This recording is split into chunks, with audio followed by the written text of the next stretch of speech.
that is before the House is one of those bills, sir, that allow us, as the Minister said when he spoke, the Honourable Member for St. Michael West Central, when he spoke, sir, that this allows us to clarify and to tick off another one of those boxes. But, sir, it's not necessarily that we are seeking to satisfy the IMO, because this bill has lots of local implications for all of us, sir. And I will probably speak to some of those implications in a bit. I also want to remind the House, sir, that this bill applies to international vessels. As we discussed in a previous bill, the vessels that are 150 tons, well, over 150 tons. This is not a place, sir, we're not putting any onerous regulations on the local industry. And I just wish for that to remain clarified so that it's not carried from this place. This is on the larger vessels, sir, cruise liners, a lot of larger trading vessels, and so on, sir. It is also, in my opinion, sir, that there is no industry, none that I can think of anyways, that is keen to be regulated. There is no industry, we see it, sir, in our own local roads, sir. These that our industry may not wish to be regulated, sir. Those who ply their trade on the sea. Nobody likes to be regulated when regulation requires that you have to report and abide by a certain standard. And I anticipate, sir, that's the reason that we had when I was minister, and that is continued now with the Honourable Minister, the member for St. Michael West Central, those many meetings with the cruise vessels to let them know where we were going, sir, and so on. So we articulated a vision for this industry in a circumstance where it was clear to me that what existed before was a piecemeal approach to the management of that space. We articulated the vision, sir, and day by day, piece by piece, bill by bill, we are seeking to ensure that that vision becomes part of the Barbadian reality. We have to make sure, sir, that these ships do not cut corners. We have to make sure that what we say we are going to do, we are in a position so to do. To ensure that as we build out the Bridgetown port, and you heard of some of the marvelous work that is being done in the port remains in my mind, sir, one of the better run, if not the best run, state-owned enterprise in Barbados. And one has to commend their sense of civil and civic responsibility. But, sir, when you think of all the work that we are doing as a government, sir, these are things that we have to do. If you consider that when you sign on to these international agreements, if these ships were to fail, it is not the ships that are taken to task, to a certain extent, but it is the countries. And that our reputation as a country, sir, the brand that is Barbados, sir, the brand that we always had and the brand that we have developed over the last few years as a country that is conscious and conscientious, sir, in relation to how we treat to our climate and to how we treat to our waters, sir. This would affect the country. It is important, sir, that we are able to do this kind of work, sir. We have to make sure that the ships do what they're supposed to do. And all of us know, sir, that this international movement is happening. Ships have already started going green, sir. They're building new ships, sir, that are built to be run by this kind of clean energy. The world is changing. And a lot of the things, sir, that stood in the past that we thought were absolute truths, sir, we now come to realize, sir, are subject to change. But I also want to make it very clear that this bill is not a burden on the small man. And that there are a number of benefits, sir, that I think will come to be experienced in the lives of ordinary people because of the work that is being done in this space, sir. I believe, obviously, that the port will have a big role in monitoring the things that we commit to doing today. A lot of this falls under port state control. We will have a big role in monitoring, sir, but I also suspect that we have an opportunity to create new jobs. And I know, sir, the ship registry obviously will have a role to play as part of flight state control, but I know that we have an opportunity now to start thinking about new opportunities for Barbadians, new jobs for Barbadians, new livelihoods, new industries that allow Barbadians, sir, to do things that we could not begin to imagine when we were students. The world is constantly changing. We have to be able, sir, to keep up with the changes in the world, sir. And I think that when you consider that we also brought here the Honourable Minister, sir, the member for St. Michael West Central, the bill that allowed us, sir, to bring into being the maritime single window. Because these things are all tied. People might see this as a piecemeal. You know, we brought a bill last week, We're bringing another bill this week. So these things are all related. And when this information is uploaded through the Maritime Single Window, which allows us to do this business efficiently and effectively, we will be able to see if these ships are, in terms of their certificates, if these ships are up to standard. That whole digitizing, sir, and becoming more electronic, sir, is going to be very, very critical in terms of how we manage this space, sir. And I look forward to the work that is being done and the work that has already been done. So the process, as I remember and as I understand it, is to have marine surveyors nominated by the ministry in collaboration with our registry in London. So these are internationally acclaimed, recognized agencies that have the capacity to be able to monitor the work. Because when we bring bills, people often say, y'all bringing these fancy bills and y'all don't have the capacity to monitor. So I'm saying to the country, sir, that in working with our international partners, we will be able to monitor. But it also gives us the opportunity to develop new opportunities, new skills, new jobs for people who are in this space. So one of the most brilliant minds that I have encountered, the Honourable Member for St. Michael West Central spoke of her, sir, allow me to say Najla King. A Barbadian, sir, gifted beyond measure, who has prepared a lot of this legislation, sir, who is as knowledgeable. In fact, when I was at the IMO meetings a few years ago, one of the leading members of the IMO was flirting the idea that he would like to take her.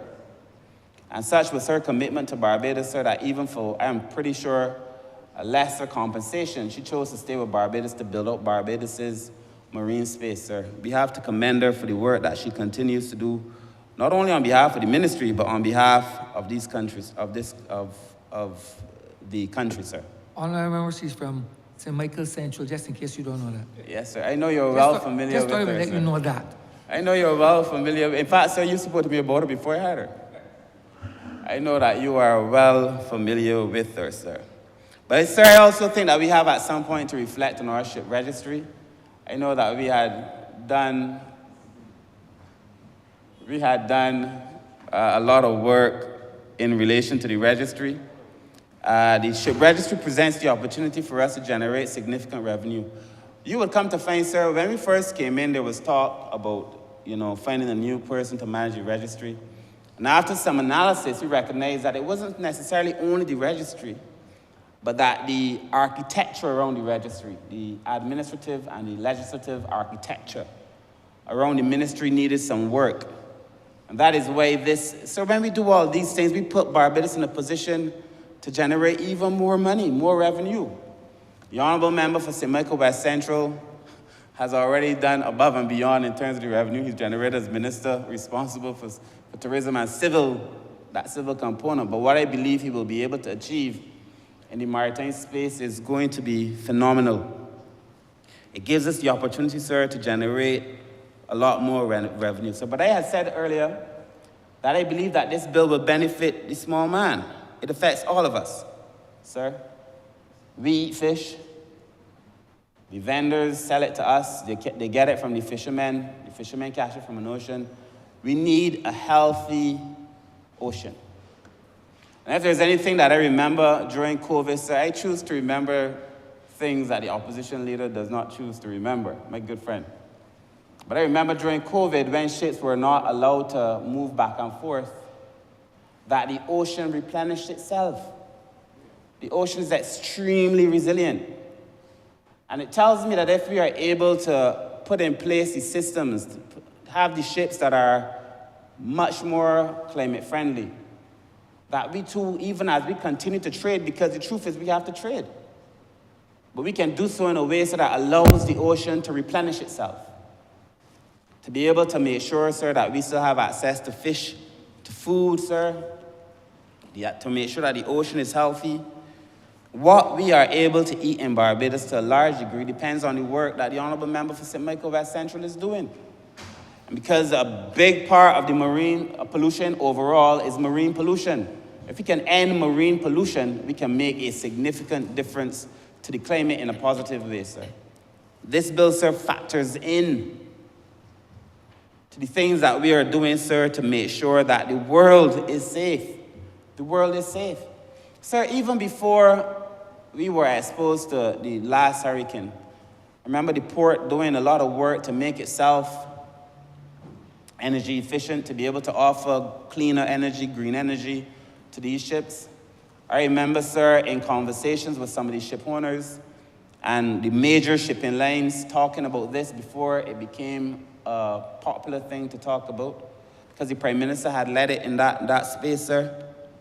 But, sir, we have to allow the fish to spawn, to develop, allow fishermen to catch more fish, sir. And, of course, I supported then, and I support now, and a conversation must be had, I suspect, the Honourable Minister responsible for the environment, as efficient as he is, will be bringing at some point a conversation to the public on marine protected areas. So as to allow us, sir, to do all these things, sir, to allow people to be able to eat in the long run. And these are important things, sir, for us to discuss. Sir, I also feel that this would allow us to, even though the bill, I think, hasn't, it was brought to this House, sir, but it has to continue to be discussed, sir. In terms of local shipping and local sailing, this is not a local bill, sir, but if you have clean waters, people are more likely to want to sail in it. People are more likely to want to engage in domestic sailing. So when we were there, sir, we started a program on Swim for Life, which I know the Honourable Minister for Environment is working on now, and Sail for Life. Because Barbadians must have a command of the ocean. Sir, this idea that the sea has no back door and that you must not get to understand it is a nonsense. The sea is all around us now. And we must be able to have some relationship with the sea, sir. But, sir, the fishing industry is a complex one. I'm sure the minister responsible for fisheries will speak more to that. But I believe in the last few years, sir, we developed a legitimacy in the fishing industry, sir. In the work that the government has done in the last few years to ensure that fishermen were able to have a good livelihood, sir. If we look at the work that we did, sir, we repaired markets from Tent Bay, Oistins, Bridgetown, Pile Bay, Paynes Bay, Weston, Spikestown, sir. In fact, the first market that we fixed was Oistins. The very first market that was fixed by this government was Oistins Market. And that conversation occurred, sir, that fixing did not just occur in a vacuum. That came as after a number of meetings with the fisher folk at Oistins, with the vendors, sir. When we went to Oistins, people have forgotten, but there were tiles, ceramic tiles in many cases, that were on the countertops, with large spaces in between where growth was, where bacteria was allowed to fester and to grow, and that overall the conditions were unsanitary. The countertops were raw cement in some cases. We had a situation at Oistins Market, sir, where we knew for sure that the conditions could not satisfy any international standard at all. We went in, sir, and we fixed it. So that Oistins Market became the very first market that was fixed. I also remember, sir, when we went to Oistins, there was a conversation around the jetty at Oistins, because the jetty, the government-owned jetty, Oistins had been out of service for a number of years. And when we got to Oistins, there were fishermen there who were saying that the government, many governments, and especially many ministers, in the prior government and the MP for the area had promised, the prior MP, I don't mean the Honourable Leader of the Opposition, that they had promised when they were in office to fix the jetty. And they never did any work on the Bridgetown, on the Oistins jetty. A fisherman told me that no government cared enough about fisher folk to fix that jetty. It was this government, sir, that fixed the jetty in Oistins. So we fixed the market and we fixed the jetty. Work in Oistins has always been a priority for this government. No surprise, sir, that we then went on to fix Bay Gardens, because work in Oistins has always been a priority for this government. I would also like to remind the Honourable Leader of the Opposition about the conversation around the haul-out facility at Oistins. He was there. We had a very nice meeting, and there's no denying. And at the time, we really wanted to put a haul-out facility, a slipway or a lift at Oistins. We also had a private sector person, sir, a well-known private sector investor, who had brought in a person who he believed had the wherewithal and the capacity and the knowledge base to be able to do it, because Oistins only look so, but the waters at Oistins are not as easy to negotiate and to navigate if you don't know Oistins. And we brought in the private sector investor and the person he had brought, the engineer. And I think the Honourable Leader of the Opposition may recall that at the time we determined that even with the solution we had in mind, it could not have worked at that time, and that we needed to go back and come back with a larger plan or a different plan. What we settled on with the fisher folk at Oistins, nobody was left in the dark on this. What we settled on, the MP for Christchurch South and myself and the fisher folk, was that in the short term, we would do the haul-out facility at Bridgetown, not abandoning Oistins, because we always wanted to go back. In fact, the Prime Minister made it clear even then that we had to do something for the fisher folk in Oistins to be able to take out their vessels too. And so you would find that there are plans before Barrel, this is no knee-jerk reaction, to do a proper slipway with a proper lift at Bridgetown to allow the fishermen to be able to take out their vessels, sir. And quickly thereafter to do one at Oistins. You would also know, sir, that at Pile Bay, I don't know how far that has gotten actually, there was supposed to be a smaller slipway at Pile Bay that we really wanted to do. I remember the fulminations of the port at the time not wanting to overextend themselves. But I believe, sir, that these things, now what the climate change or climate crisis is telling us is that we have to have multiple areas to be able to take out vessels, sir, in the event that a disaster is coming up beyond a disaster. So that fishermen can take out their vessels and clean them and do the things that they do, sir.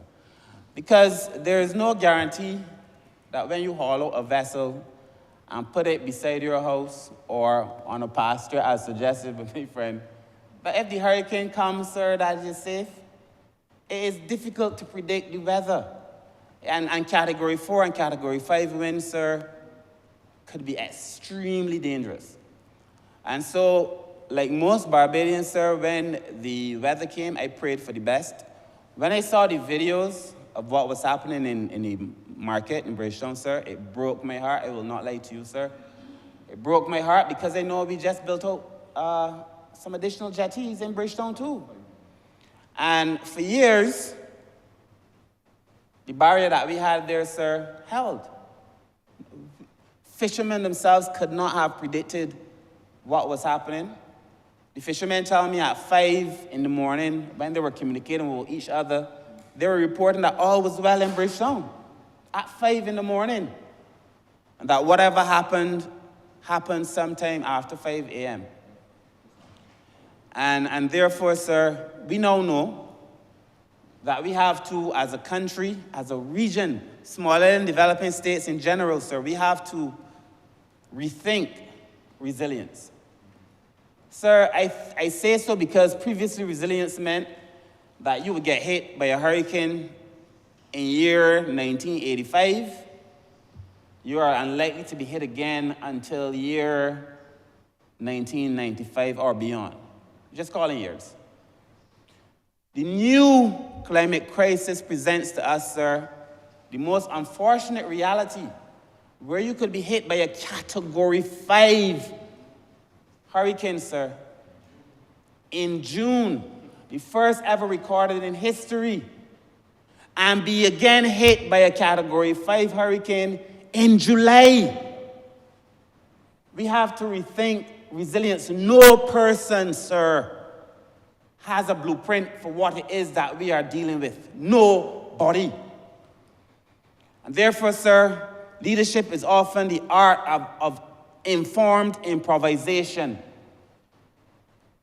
We have now to be able to reflect on the things that we did, sir, and to try new things But the new amount of resilience that is required from us, sir, is not what we were used to.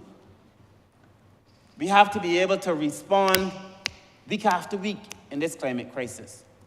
And by response, sir, we have to be able to, not only the fishermen, sir, the houses that we study, sir, the areas that we know are low-lying, the areas, sir, that are prone to flooding, the ones that are prone to high winds and so on, sir, and to constantly, during this hurricane season, sir, constantly keep preparing ourselves. My mother used to say, "What pass you? What ain't reach you ain't pass you. What ain't reach you ain't pass you. And what ain't pass you ain't miss you. But what ain't reach you ain't pass you." And so, sir, we got away somewhat lucky. I understand people say they don't want to say, so we are blessed for now. But the hurricane season is long, sir.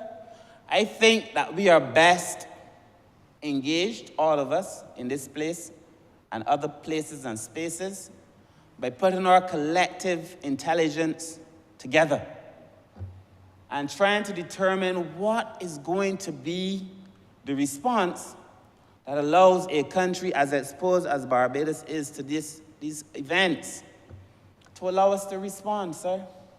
I cannot see this as a time for political posturing on any side. That the only thing that makes sense to me is that we put all of our collective resources together and say to the country, given the fact that the climate has changed, and I'm saying, sir, without fear or contradiction, sir, none of us know. None of us knows what the future holds, but we know for certain that this is the beginning of the hurricane season and that we still have months of it to endure. And I suspect, sir, that our best position is to build relationships, form allies, sir, use the legitimacy that this government has created with the fisher folk, sir, because there is a legitimacy. There are very few fishermen, sir, who believe that this government is taking them for a ride. We have to use that legitimacy, sir, the authenticity that we have, sir, to develop a system now that allows us to say, over the next few years, this is how we're going to work together to be able to do it. Well, sir, we could have showed them plans for Bridgetown before Beryl. We had conversations around the insurance industry before Beryl. We were talking about transitioning from wooden vessels to the fiberglass vessels before Beryl. We were talking about completing the circle of enfranchisement and giving them access to ownership of brand new vessels before Beryl. So the idea that this is a knee-jerk reaction is simply not true. And that I believe, sir, that if we work together to be able to do the work, all of us in our own small ways, this bill, sir, that the Honourable Member for St. Michael West Central brought to this House is important. Allows us, sir, to put in place, sir, a serious response, a long-term preventative program for ships that cause pollution that eventually will stir the ocean to have 20-foot and 30-foot swells, sir, well above the barriers that we had. Sir, none of us could have predicted. So, sir, I want to close by supporting the Honourable Member. I want to commend him for the work that he continues to do in this space in relation to tourism, in relation to tourism generally, in relation to shipping more specifically, sir. For recognizing that in so doing this international work, we are prioritizing local people, sir. I want to say to the public as I close, sir, that the climate Barbados is facing, as is every country in the region, a climate crisis. I ask people, sir, for patience. I saw some comments when the water was off. During the hurricane, people were complaining, sir, to bear with the country. I saw some people comment, sir, when their electricity, when I was canvassing, sir, when I was visiting my constituents, one person was livid because their light hadn't yet returned. I had no light, no water, sir. But these things are to be anticipated now, sir. Our best response, sir, is to be what we used to be. If you know your neighbor don't have little water, carry a little water for your neighbor. If your neighbor need a light and you got 20, carry across two by your neighbor, sir. Allow us to work together as allies in here and out there to be able to do the work that we were voted in this place to do, sir. I commend the honourable member, sir, and I wish to give this bill my fullest support. Honourable member for Christchurch West Central. Thank you, Mr. Speaker, sir. Following on from my colleague from St. Michael South, I want to give also my unreserved support to this bill. I want to start by saying that, and I want to start where the honourable member left off, because he ran as minister responsible for the blue economy, maritime affairs, with the baton like Usain Bolt. He ran the race in terms of revolutionizing the blue economy, and he ensured that there was victory in sight as it relates to having a sustainable industry from our maritime space. But I want to start by saying that the preservation of our environment is not a liberal or conservative challenge. It is common sense. And when I say so, Mr. Speaker, sir, I have been, for the last 2 years or so, speaking about the importance of preserving our maritime environment as minister responsible not only for the green economy, but for the blue economy. I've said on many times that if we are not cognizant of the way how we treat to our environment, whether green or blue, that someday, one day, we will be faced with the adversities. I know you are hearing about the existential threats of climate change, biodiversity loss, and pollution. I want to add another one and call it the quaternary threat, and that is sea temperature increase. I call them the four horsemen of the apocalypse. Without a doubt, the increase of temperatures on our oceans. And, Mr. Speaker, sir,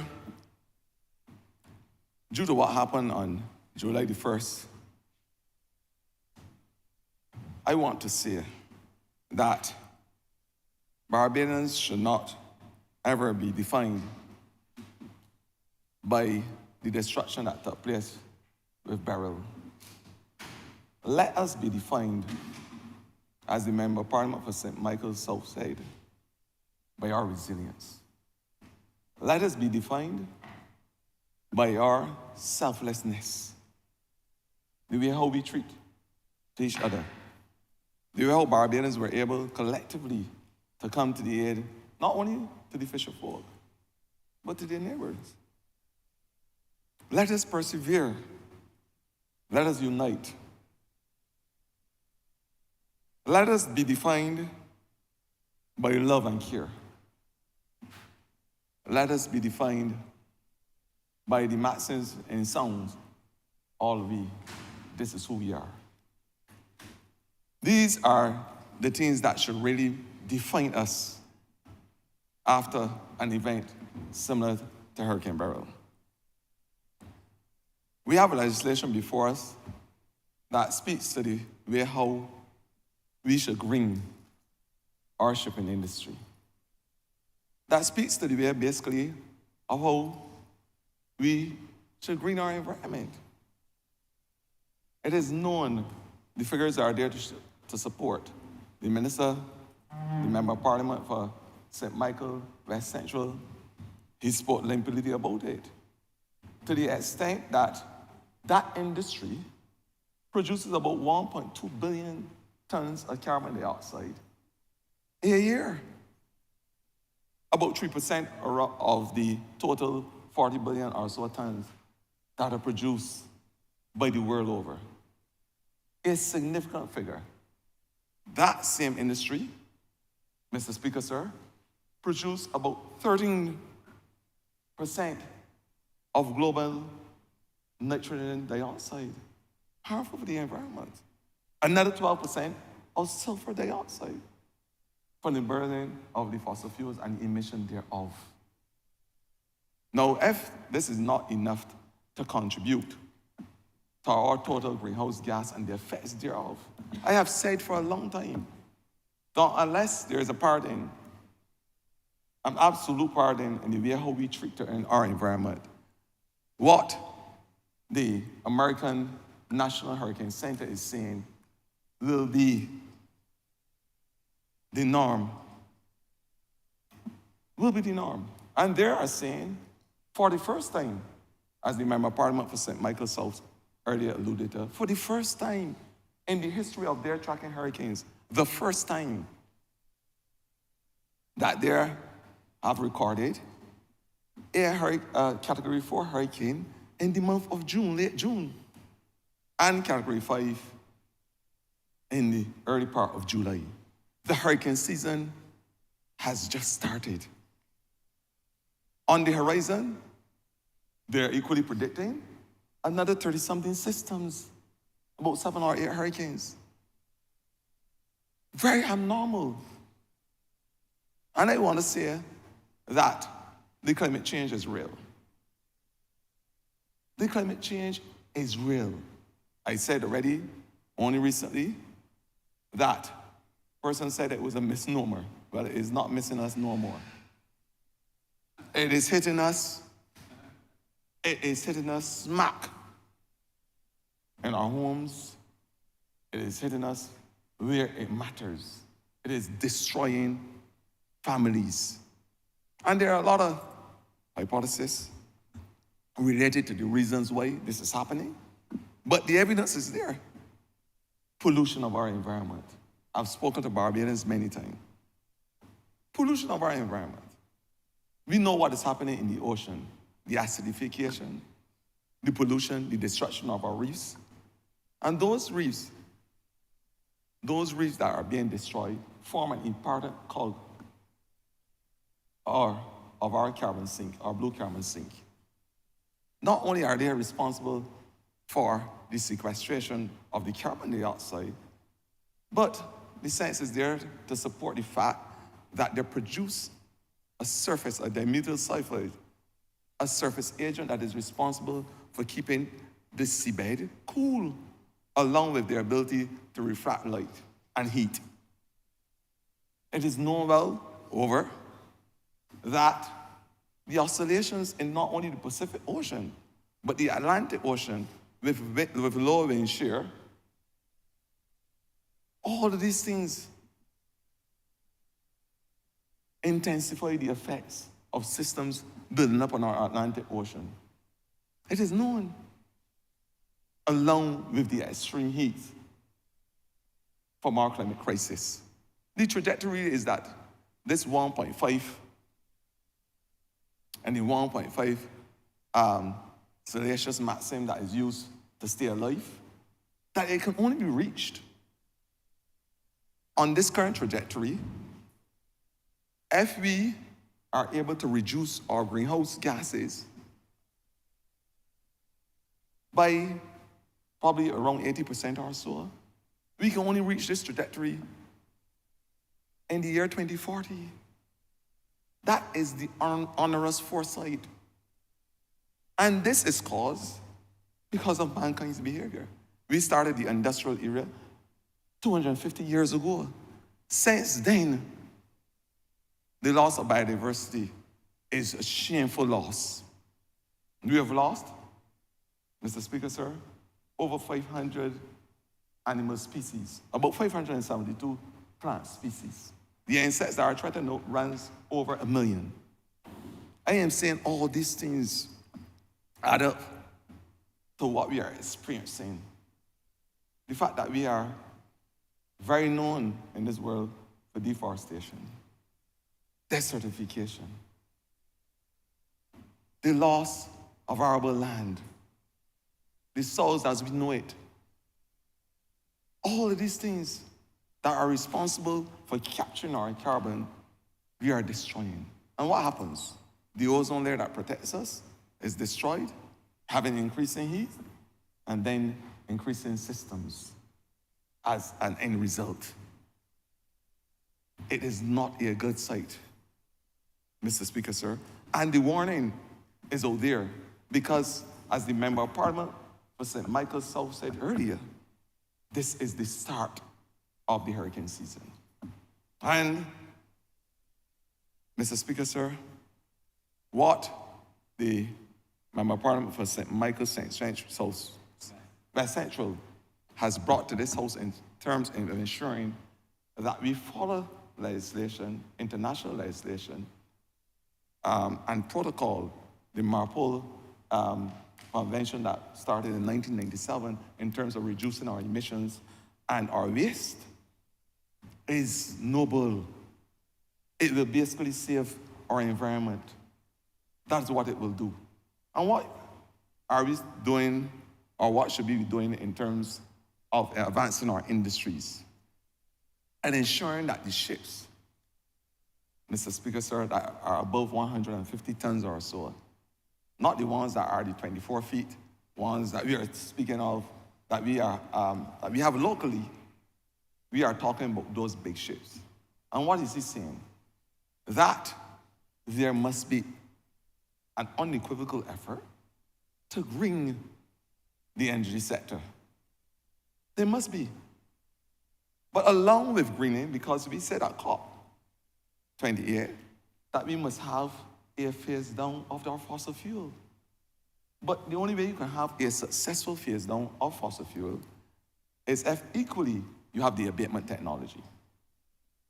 So we already started the conversation about building forward better based on what happened. And based on what happened, Mr. Speaker, sir, if I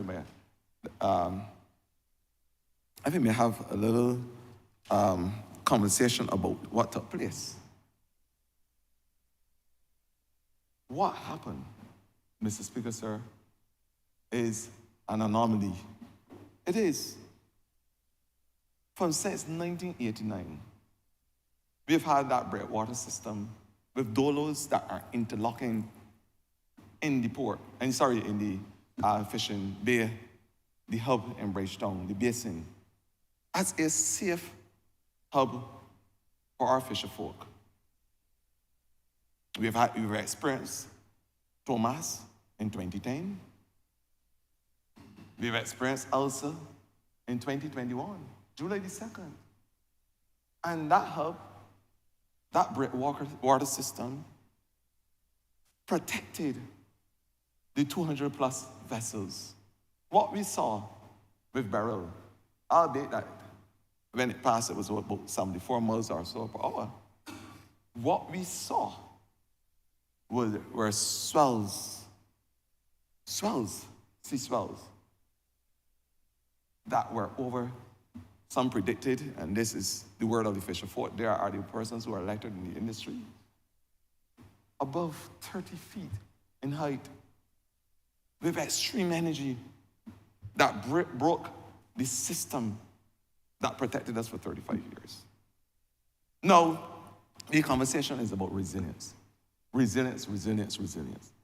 And how we would do things better to ensure that we have, instead of a 5-ton dolo, that we have some that are 15 tons, and that the active principles to build them, that there are the dolos.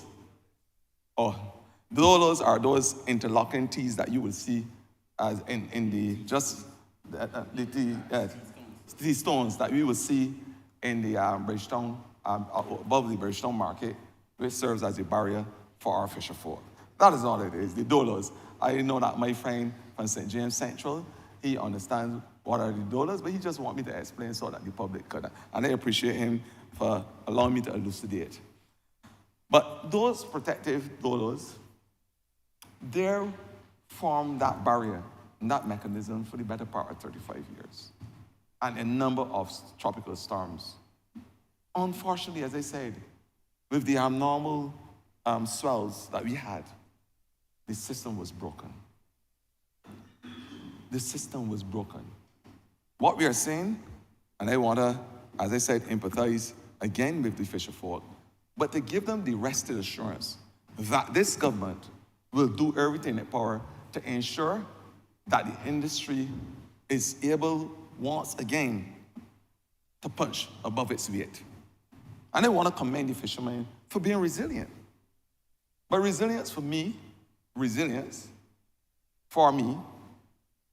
can be broken down into three areas. Because what has happened must have a mental effect on persons in the industry. Must, without a doubt. So you must have that mental resilience. You must. So that you can deal with the issues, the emotional issues and the trauma that was experienced on with the past on the Hurricane Beryl. Then there must be social resilience. We spoke to it, and we have said as a government that we must have those in that industry, the fisher folk and all those persons involved in the industry, must have a conversation, very lucid, about national insurance and other social securities. They must have a conversation about insurance in general. And we have said, going forward, that that must be part of the conversation. How they will insure their vessels, how they will be involved in the whole aspect of being business persons, how we can ensure that they're alone with persons, because it's not only those in the fishing industry.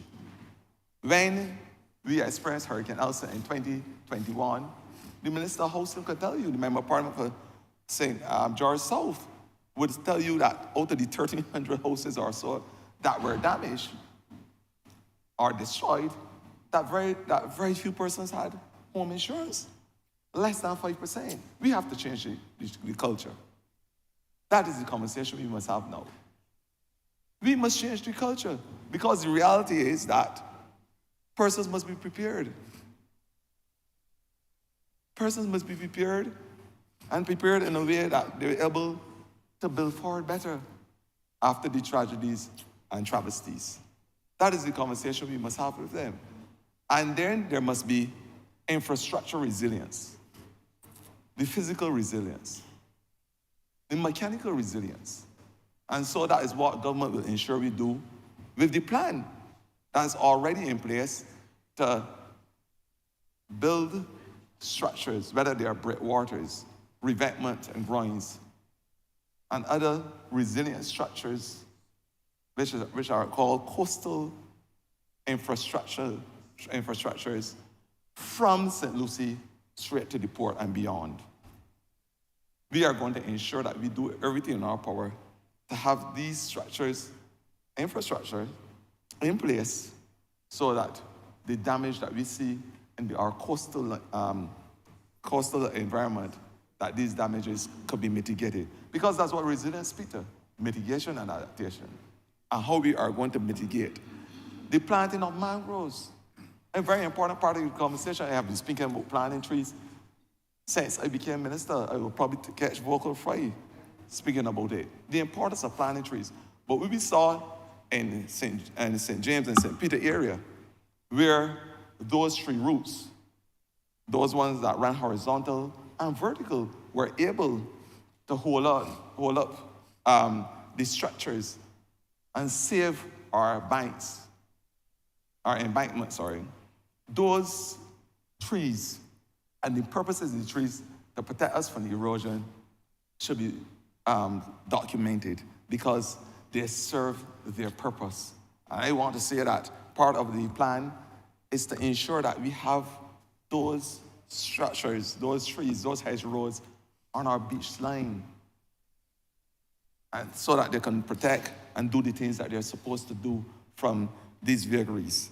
I want to say, Mr. Speaker, sir, that the Prime Minister outlined the plan, the 4-point plan, in order to save our fisher folk and to ensure that we are able to build forward better.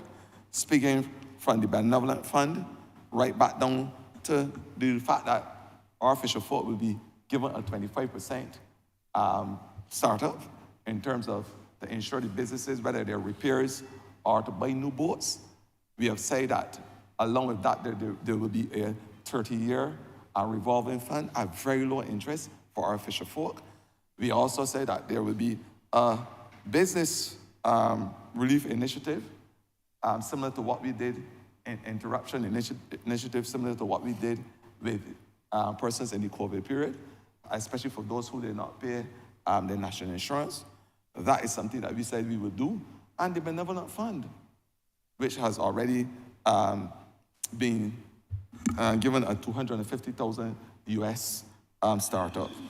We are going to do everything in our power as a government to ensure that the livelihoods of our fishermen are sustained, because it's about sustaining livelihoods. That is what it's about. But equally, we have said to them, we will not walk in front of them, far away from them, so that they will not be able to follow. We have said that we will not walk at the back, where they may not be able to lead in this discourse. We have said as a government that we will lead by the side in partnership with our fisher folk, because we understand full well that partnership is an important cog of sustainable development. And this government will partner with the fisher folk. We will allow them to be an integral part of the industry. We have said that we have very limited master boat builders in this country. We have indicated from before that we will ensure that we have those persons, even if we have to go outside the region, so that the industry could be rebuilt. We have said that even if it requires us to bring those boats in as new boats and to help in the industry, we have said that. We have insisted that new material must be used, whether it is the fiberglass. We have said already as a government that we must ensure the new technologies, because here lies the opportunity to improve our vessel, to improve our fleet. We have said already that we know that there will be limited abatement technology available for those in the industry, because there is a mad rush to have that technology all over the world. But in order to build forward better, what we are going to insist on in the industry is to have more resilient boats as well. And what we said, I know the Member of Parliament for St. Michael West Central spoke about the fact that we must have clean energy and alternatives. And that alternatives go from the methanol and ethanol that is now being projected as the new way of propelling those ships, because they have less emission of carbon dioxide, up to 80% or so less carbon dioxide emission.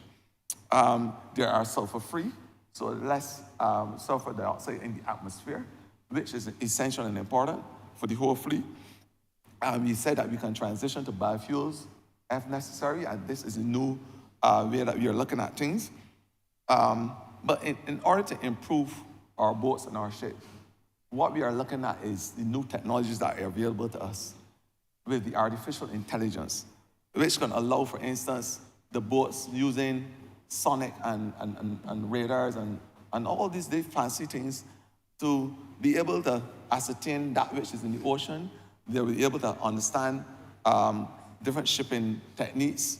We were able to improve, for instance, the ability to have a better catch based on fish locations. These are the types of things that we will be looking at going forward. And of course, the green hydrogen, as we know it, as an alternative to the fossil fuel.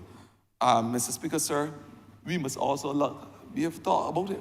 We have done it on land as the photovoltaic alternative and substitute rather than the fossil fuel. We've also said that when assisted boats, along with engine propellers, these are the things that we will have to look at if we are to carry the industry into the new dimension. This is what we have said as a government. We would say that it would demand of us to put our collective sinew along with the fisher folk, and we are doing. I want to commend the Member of Parliament for St. Michael West Central and say that government will be working with the fisher folk tirelessly to ensure that we do everything to build back this industry and build forward better, with better resilience, with the fisher folk on board, using new technologies to ensure the basic survival of the industry. Before I close, Mr. Speaker, I want to especially thank those persons who came out in their numbers. I want to say a special thank to those persons in the Coast Guards, the fisher folk who started the cleanup of the bay yesterday. They were on the job working with us from the Monday around 2 o'clock or so. We started the cleanup effort with NCC. They worked through the night. The general workers in the market. Mr. Speaker, sir, I want to say thanks to the NCC workers who work cleaning all the sand in Oistins Beer Garden. I want to say thanks to the CV workers who came out in their numbers and worked from morning till night. Morning till night, giving of their effort to ensure that the garden is once again the most pristine place in Barbados so that visitors and everybody alike can enjoy. I want to spare a special thanks, and I don't like to single out those in the private sector because that is not what we do as a norm, but to Heinz Transport. I want to say to him and his staff a special thanks, a heartfelt thanks from the bottom of my heart. He was there he and his staff was there from the Monday after we got the all clear. They are still working. They're still working, and they are doing a tremendous job in order to partner with us so we can have those vessels out and start to clear up that area. I want to say that this is the true spirit of who we are as a people, coming together in the face of adversity to ensure the basic survival of our people. We cannot have those sounds. This is who we are, and all of we, and not having those sounds and those maxims and those actions being reflected in how we react, especially react to each other. And I want to say the only way resilience will make sense is if each one of us put our collective efforts together to ensure the basic survival of each other. It must be a collective effort. It must speak to who we are as Barbadians. It must be part of our ethos. It must be part of our genetics. It must be who we are as a people. So I'm thankful that Barbadians responded in their numbers. They are still making generous donations. And I want to say to everybody that they have the rested and calm assurance from this minister that we will do everything as a government and certainly as a people to ensure that the fisher folk and the fishermen will once again sail to new horizons. Thank you, Mr. Speaker. Honourable Member for St. James Central. Mr. Speaker, sir, I really want to make a very brief intervention on this very important matter. And permit me, sir, to begin by signaling my wholehearted support, full-throated and wholehearted support for the matter which is before this House, so ably piloted by the Honourable Member for St. Michael West Central. Mr. Speaker, it has been very clear that, simply put, we are taking that which is now internationally accepted by way of convention and embedding it into domestic law with respect to the preservation of the maritime space and the maritime environment of Barbados. Beyond that, however, I think that there is something highly consequential and momentous about this debate, because what effectively we have done, sir, is to be able to transcend the almost instinctive and perhaps cultural practice of finding an artificial divide of a political nature. And we have been able to speak, sir, as a parliament with one voice on a matter which, if you drill down, you will recognize, sir, is a matter of existential importance for the people of this country, the society of this country, the economy of this country, and its culture as well. And Mr. Speaker, sir, much has been said about the preservation of the environment, and I do not want to belabor that, but I do think that it is necessary, sir, to point out to this House that we are having a debate where there is an intersection, sir, between the vital issue of resilience, as we just heard the Honourable Member who preceded me speak to. The point of resilience intersects, Mr. Speaker, sir, with the question of how do we finance the efforts at resilience. And quite frankly, Mr. Speaker, sir, it must intersect as well, as this legislation ably points out, with the regulatory infrastructure that must be put in place in order to mandate and to police effectively the new environment that must constitute Barbados. Mr. Speaker, sir, I am heartened to be on the floor of this House today, to be able to participate in this debate, as I said, because in my judgment, it is highly consequential that the Democratic Labour Party opposition and the government of Barbados have been able to find common ground on this matter. Why do I say so, sir? I say so, sir, because of the fact that in 2023 and 2022, this country would have heard much about the issue of debt and about the issue of the level of debt in Barbados not being properly managed, Mr. Speaker, sir. And we have said repeatedly that there is absolutely no licentiousness and lawlessness and recklessness on the part of the government of Barbados, but that we go to international meetings, and indeed, Mr. Speaker, sir, we go to international partners and to the international marketplace because of the fact that we have to rebuild Barbados, not just deconstruct and reconstruct in a theoretical way, but in a physical and infrastructural way. We have to rebuild this country, sir, in a manner that reflects the need for it to be a resilient economy, a sustainable economy, Mr. Speaker, sir, and that can only be done by way of financing that which is properly called the adaptation process. Mr. Speaker, we did not fight these battles without a measure of success internationally.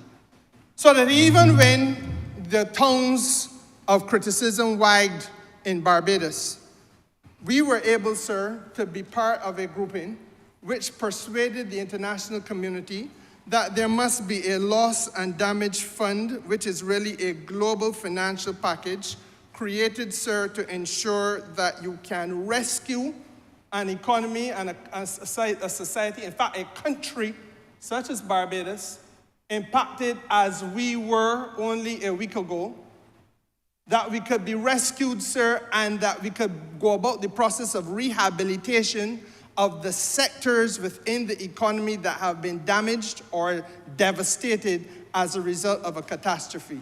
That is what the effort internationally to have a loss and damage fund was about.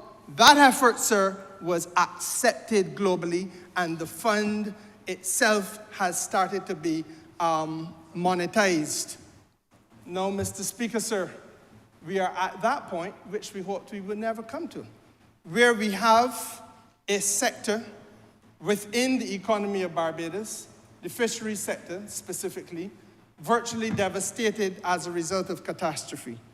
Mr. Speaker, the question is the cost that must be met. The first point that I want to make, sir, is that the government has policy space.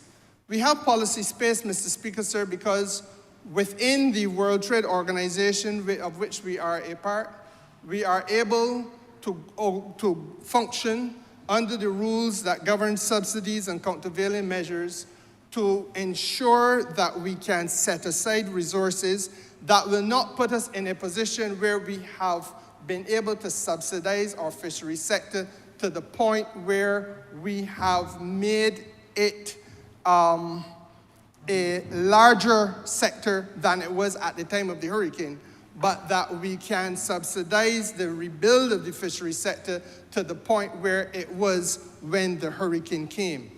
That, sir, has been ably expatiated upon by the honourable member who just spoke and other honourable members who have touched on this issue, and I need not go into that. The specifics are now in the public domain, sir. Let us understand, however, that it doesn't just begin and end with the fisher folk, but we must also look at the installations, the physical infrastructure, the damaged jetties, Mr. Speaker, sir, the infrastructure in Bridgetown, which was badly beaten and battered during the course of the hurricane. The loss of equipment. It is all well and good to talk about repairing a boat or replacing a boat, but the equipment must also be replaced, sir. That too comes at a cost, and there must be policy space allowed to a government that exists under the rules governing the World Trade Organization's members, and therefore, sir, we have that policy space. I want to make another point on this, sir. The fund to which I spoke globally, a loss and damage fund, created out of a need to rescue and rehabilitate a country or impacted sectors within a country as a result of a catastrophe, is a work in progress. And Mr. Speaker, sir, now that we have finally come to a point where the opposition and the government can speak with one voice, I want to urge my friend who sits in the chair of the leadership of the opposition that this is a golden opportunity for us not just to do so within the four corners of this particular debate, but, sir, let us do so now as we raise this issue on behalf of this region and in the face of the global community. Mr. Speaker, sir, this is, as has been said, the first storm in a very long season. It has done substantial damage not only here, but on several other islands of the Caribbean. We are all in a similar position.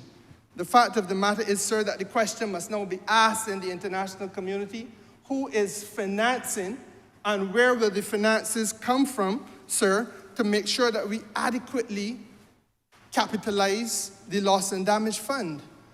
And where should this money be coming from? This particular piece of legislation, which is before the House, sir, speaks to the international community's acceptance of the fact that there must be positive steps taken legislatively in order to protect and to ensure that our environment, sir, protect our environment and ensure that the environment is free from pollution in the maritime space. It follows logically, therefore, that the maritime space, sir, and those who operate within the marine space must also now be asked, what is their contribution?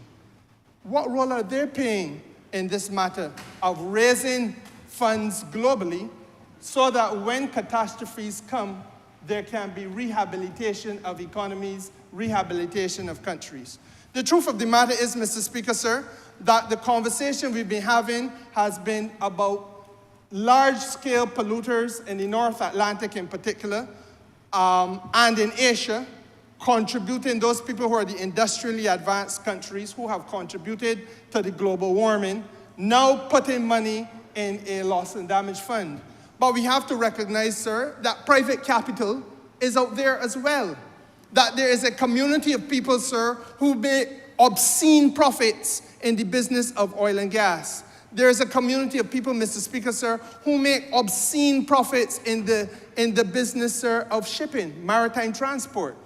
But when we look at the maritime transport and the speed with which it is transforming itself into a green sector, an energy efficient sector, sir, we realize that they are lagging far behind. We got people, let me make it easy for Barbadians to understand. We got people in board houses in Barbados who have made sure that they got a bicycle that is electric, Mr. Speaker, sir, they have made transformation. They have started to transform their means of mobility. We got people in board houses in Barbados who have photovoltaic cell on top of the roof. They have started to transform their vulnerability. They're transformed away from the vulnerability. Mr. Speaker, sir, you cannot have a major global industrial sector like international shipping, like the cruise sector, of which Barbados is a beneficiary in part, but they extract more from the Barbados economy than they put into it, Mr. Speaker. And therefore, sir, we cannot expect that they forever will be free of having to carry some burden towards the transformation process. And part of that transformation process, sir, has to be contributing as a result of the large profits you are making to the global effort by way of a loss and damage fund, which, as I said, is set up to rescue and rehabilitate economies after catastrophe, such as that which we experienced. So part of this conversation, sir, is also not just about the legislation to make sure that there is avoidance of pollution, but there must also be, in the conversation, sir, contribution, sir, to the rehabilitation of the economy, and that contribution, sir, must also include those people in the maritime transport sector. The maritime transport sector, sir, has to be seen for what it is. It is a sector which is earning vast profits, but it is moving way too slowly along the road of transition. If you look at the cruise sector, sir, you will see that there are ships now being requisitioned. That there are ships, sir, which for the first time will be carrying hydrogen cells, but that they're not going to be in the marketplace until 2030. That at this stage they are prototype. But, sir, we've been talking about this problem for a long, long time. And all the time we're talking about the problem, sir, others are profiteering but not moving with a nimbleness. And that is the message that has to be made in the international community. That yes, Barbados welcomes these vessels. We welcome the benefit. We welcome the contribution to our economy. But Mr. Speaker, sir, we feel that there is also an obligation on the part of the international cruise sector. That there's an obligation on the part of the international oil and gas transportation sector. That transportation is in the maritime space as they move the oil tankers across the ocean. That there's a requirement, Mr. Speaker, sir, for the ships which are just doing ordinary commercial freighting, that they too must be part of the transition. Equally, Mr. Speaker, we have to say to the world that that which is happening in aviation is going too slowly. And as well, we hear about the prototypes, but there are no planes that are flying about in this region that are green. All of them burning the same fossil fuel. All of them polluting in the same way.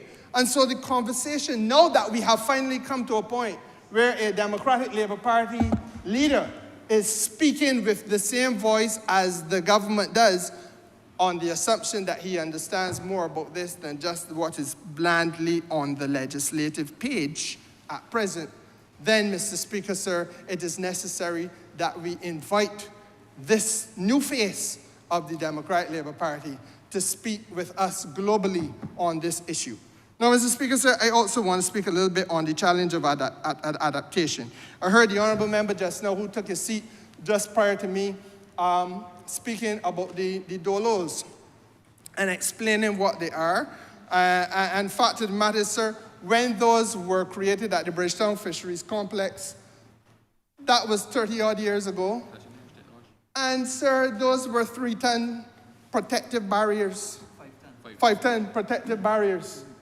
What we now understand is that though they were state-of-the-art 20 and 30 years ago, we have been taught by Beryl that which we invested in 20 and 30 years ago to create a fisheries harbor that kept us safe, sir, for several storms that passed through here, Elsa and all the others that came, sir, that it is today not adequate and that we got to look at 15 tons. That's the reality. And the question of how it is to be costed must be part of the conversation that we have. Which is why, sir, I began by saying that we are now at an important point. We are at a momentous moment in this parliament where we have an opposition saying it is not taking issue with us. And I am urging that the opposition now see this not only in terms of the bland letter on the legislative page, but that the opposition see it in its holistic sense. Its holistic sense, Mr. Speaker, sir, is that if we are to replace the 3-ton dolos with 15-ton dolos, it must come at a cost. It is part of the national adaptation effort, and that national adaptation effort, sir, has to be costed, and it has, therefore, sir, to mean that the government must find the resources. And therefore, the conversation about debt must be a conversation that is more mature. Not just to point a finger at government and say, you have debt, but to understand why we incur the debt. That the debt is incurred, sir, not out of lawless and licentious behavior, but, sir, it is a debt that is incurred, sir, to build out the capacity of this country so that we can moderate harm to our people, reduce the vulnerability of sectors such as the fisheries sector, Mr. Speaker, sir. Ensure that we have a closure of the knowledge gap, that our people can understand, can live, feel, and appreciate the reality of the new environment within which we exist. The resilience that must be built, sir, built out is infrastructural as well as it is institutional, and very often, sir, will come at substantial cost. I want to speak, sir, to one final issue, and that is the question, sir, of insurance. Now, much has been said about the need for boats to have been insured, and I want to agree with all that has been said. But I am also, sir, a man of very practical affairs, and I understand, in part, the challenge in the mind of the operator of the boat or the owner of the boat, because traditionally that has been replicated not only with the fishing community. I was Minister of Small Business. I was Minister of Commerce when we had COVID. It was me who had to deal with the business interruption, sir.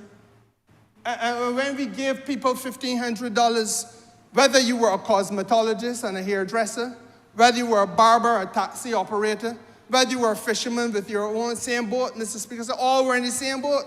Literally, the people were, and figuratively, people were saying, well, I am not sure that I want government to be involved in my business. I don't trust government. I feel that they're up to trick me. They want to find out how much money I make, etc., etc. That is part of the mentality that we must now fight. That is part of the financial maturation of this country, building out the maturity of our people financially so that they understand the very important role that not only keeping records of your personal business, but keeping records, sir, and running the business in an appropriate way so that you set aside a little bit of the money to pay the insurance. But equally on the other side, sir, I understand some of the challenges from the insurance sector. And there are those who will say to you that the insurance really traditionally is about risk and a promise to cover an actual loss. The typical insurance premium, sir, is only going to be indemnified after there's an investigation of the loss and an assessment of the damage. And if a fishing boat disappears at sea, sir, 3 miles at sea, 3 miles out to sea, in 60, 70,000 feet of water, I am not easily going to be able to do the investigation. I'm not easily going to be able to do an assessment. Therefore, sir, I'm going to have a challenge in doing the indemnification, putting the money in your pocket. And that's where the insurers are. Don't mind all the pretty talk you can hear.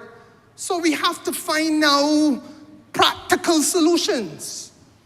And there are methods, sir, of treating to the sector that I think we must now talk about.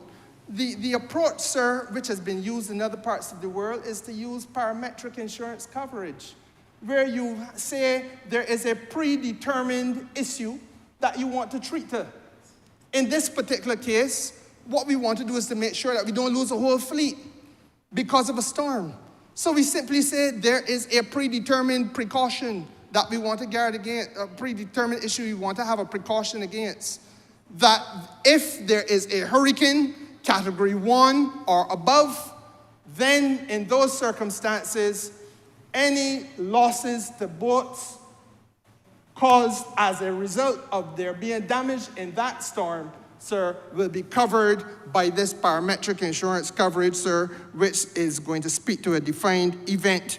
And once that event is triggered, then you have the compensation done, freeing you up, sir, from a lot of the heavy bureaucratic problems involved in doing the independent analyses and the investigation on a case-by-case basis and so on and so forth, which I think have contributed in some measure. I ain't just going to come down on the fisher folk. I believe it is on both sides. Yes, the insurance industry too has been reluctant. And they were reluctant, sir, because of the fact, as I said, part of what the contract of insurance is about is that before I pay you out any money, I need to do my investigation. And when you boat gone at sea 3-4 miles out, I find it very difficult to pay out because I can't investigate how it sank. You show up in front of me and tell me somebody rescue you. Well, that's all well and good, but I still got to work out what's in it for me. So, sir, I think that we have to have that kind of conversation. And to the extent that we are prepared now to treat to the reality of what has transpired as an opportunity for this country to take fresh guard. Take fresh guard. And to reassess where we are and look at opportunities, sir, to do things better. We got to rebuild that fleet, but we have to rebuild the fleet in a manner that is resilient and sustainable and therefore green. And we have, Mr. Speaker, sir, to introduce practices within the fishing industry that ensure resilience and ensure that they can be sustainable. And part of that, sir, is the conversation around the way in which we insure the fleet. And, Mr. Speaker, sir, the way in which we manage the fleet. And I think that those are the opportunities that the country now has economically. As I said to you, sir, the rules which govern the WTO is under the subsidies and countervailing measures provisions make it abundantly clear that you can't subsidize to the point where you got a fleet twice as large as the one you now have, or the one you lost. But the fact of the matter is, sir, you can take it to the point where it was at the point of the storm, and that you can ensure that the vessels are not only replaced, but that those pieces of equipment which were vital to the operation of the vessel can be replaced, and that the infrastructure can be rebuilt and replaced. And that is really where Barbados is now. So, sir, I say this simply to say that I'm satisfied that we have the policy space. I am satisfied, sir, that we have already articulated a very clear policy on how we can directly impact the fishing community.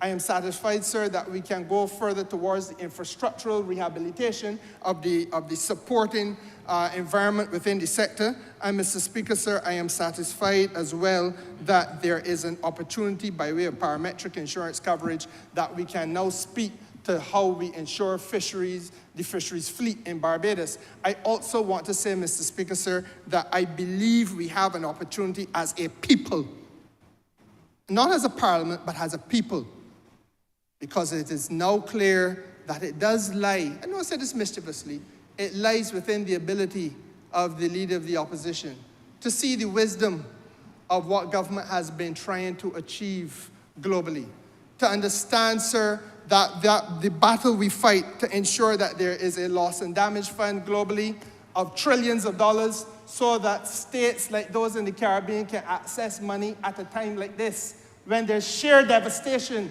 in St. Vincent, sheer devastation in the Grenadines, sheer devastation in Grenada.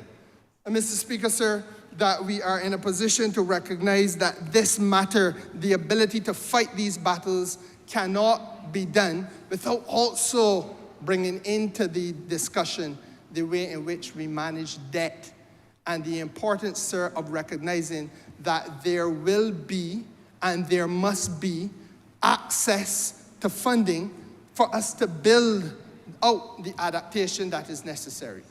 And that if we borrow, Mr. Speaker, sir, we need to have the support of our opposition parties, which are there to represent people too, and that we are going to say to the international community with one voice. Because we will not always be the government. One day they may be as well. But the vulnerability of the country does not change when the government changes. And that we speak with one voice to say, let us access loans on a longer tenor. Let us be able to have lower interest rates. Accept that it is wrong to say you want to build a boardwalk in Cornwall, on the coast of England, and that on the coast of England you're going to pay 3% interest to build your boardwalk, but if you're borrowing down here, you're going to pay at 14% because we are vulnerable. We're being penalized for our vulnerability because we want to build out capacity to overcome the vulnerability. What madness is that? And therefore, sir, yes, a vulnerability very often caused by them. So, sir, that is why we need an opposition that speaks with one voice with the government. It is a golden opportunity, sir. I think, as I said to you before, this is perhaps a momentous occasion for the Parliament, and I want it to be registered that I have urged formally and invited the support of my learned and, he said, is it industrious? He describes himself as an industrious friend, the leader of the opposition. I'm obliged to you.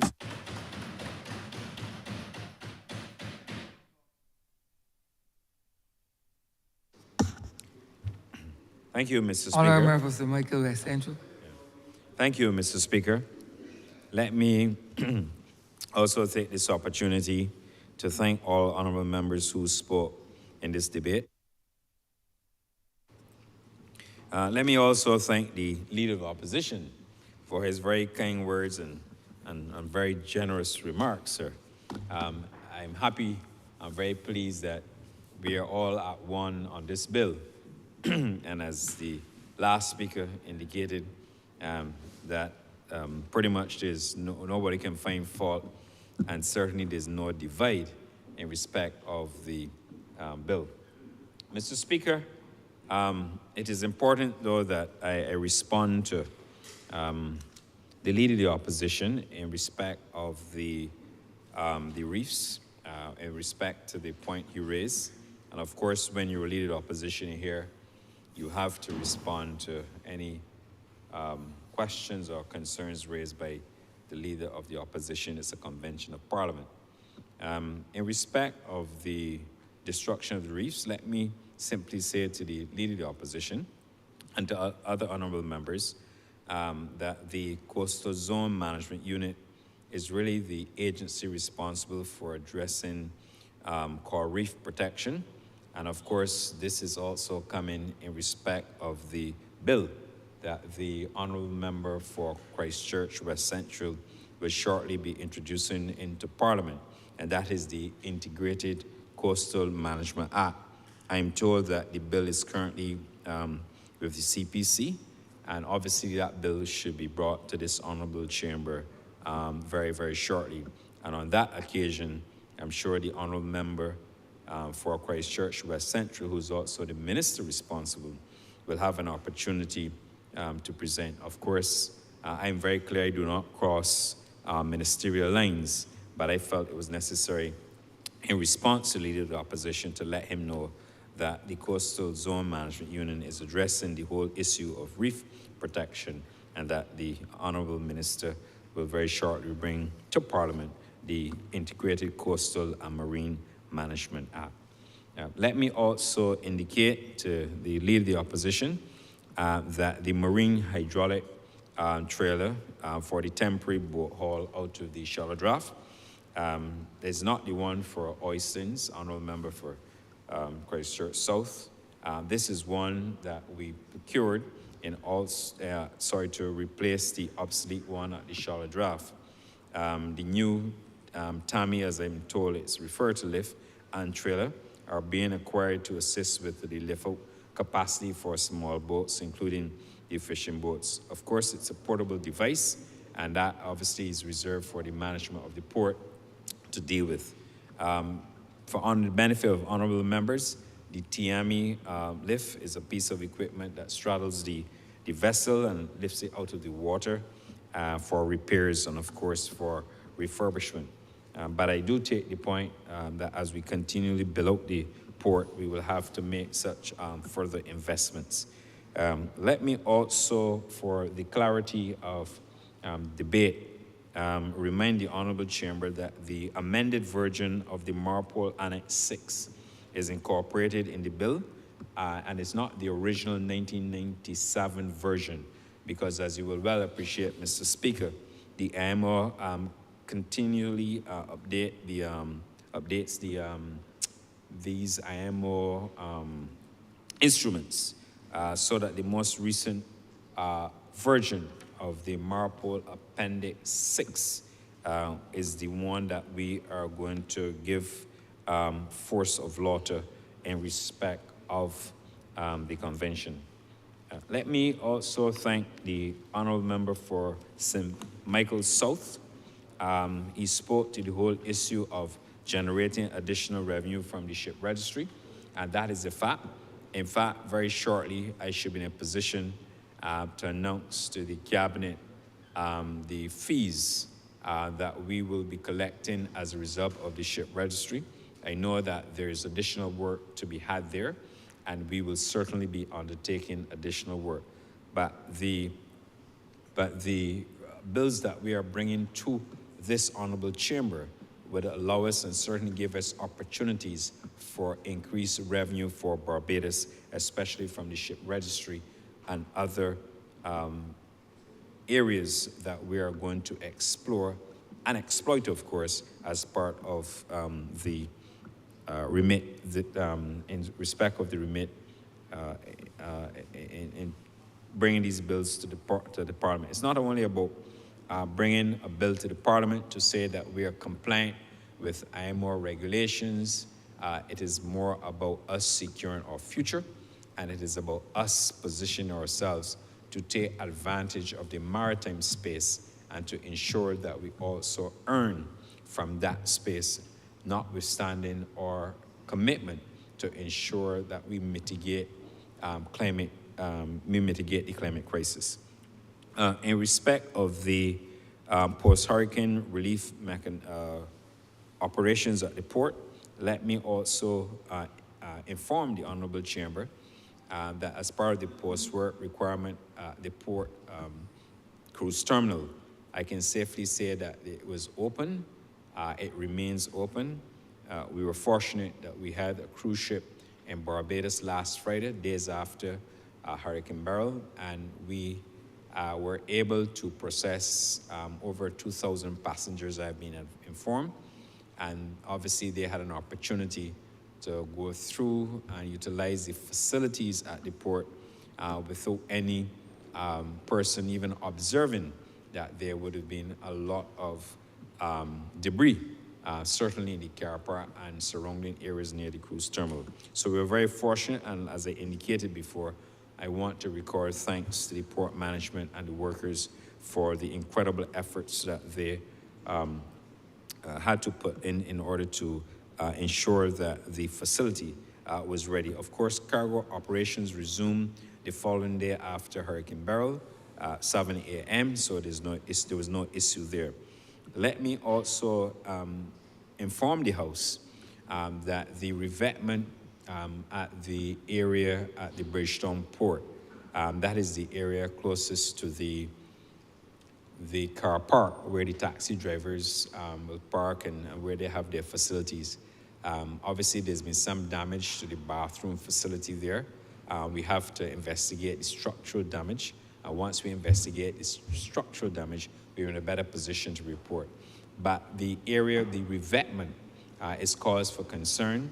I'm aware that the port has engaged the services of an engineering company to look at it. Somebody's worked with them before to give them the advice on how we can obviously improve the revetment. And in addition to that, we are also going to have to consider whether or not it's not in our best interest as we prepare to become a more resilient nation that we should perhaps have a seawall in that area. I thought I would mention those things, but you know, Barbados is a very fortunate country in the sense that we've been very early on, we've been beneficiaries of expertise coming from, for example, the scholarly research into the marine environment and, of course, land. We are all familiar with the Bellairs Research Institute that set up in Barbados in 1954, still here doing some great work for us. And of course, we are also remember Barbados's contribution to the reduction of fossil fuels. You recall that a late prime minister who served in this country and in the constituency of St. Thomas, Prime Minister J.M.G. Adams, was so impressed with the performance of solar water heaters that he immediately back in 1980 provided a solar tax rebate to homeowners for the installation of the system and also gave exemptions. But he also had imposed increased import duties on the importation of gas and other electric heaters, so that we have a history of also dealing, I thought, of dealing with such matters as relates to the reduction in fossil fuels. I thought it would be important to obviously refer to the Bellairs Institute as well as one of our great leaders, the late, great J.M.G. Adams. Mr. Speaker, I don't think there's much more. The honourable member for Christchurch West Central, in his element, of course, these are matters that he's very familiar with, and he would have waxed warmly on these matters, and therefore there's nothing more for me to add. Let me also thank the honourable member for St. James Central, who contributed to the debate and obviously gave additional details with respect to the bill, and of course the work that he's doing in the Ministry of Foreign Affairs to help us. As I indicated, the Ministry of Foreign Affairs, we are working very closely with the Ministry of Foreign Affairs to ensure that the ratification of all of these agreements that we sign, that they're deposited obviously with those international agencies. Mr. Speaker, I think it's also we are at a good point in this Parliament today because we are at one in respect of controlling the atmospheric pollution from ships entering Barbados, those that are at sea and those that are berthed at port. Because we are at one, because we are focusing on clean air quality, we are focusing on sustainable tourism practices. We're talking about environmentally safe and energy efficient ship operations. We're talking about the fight against climate change, particularly climate crisis that we have, and of course, fulfilling our mandate to ensure that we have a safe, secure, and efficient shipping on clean oceans. So I don't think there's much more for me to add, Mr. Speaker, but again, to thank all members who participated in the debate, to thank all those at the ministry who would work beyond the call of duty to ensure that we prepare the policy instruments, took the cabinet papers to the cabinet for further discussion. And of course, the Chief Parliamentary Counsel and the team within the Office of the Attorney General for helping us to put together all of the complex pieces of maritime legislation. We owe them a debt of gratitude for all that they continue to do, especially in these very complex measures. And therefore, Mr. Speaker, I beg to move that this bill be read a second time. Question is that the bill be read a second time. All those honourable members in favor, please say aye. Those against, please say no. We think the ayes have it.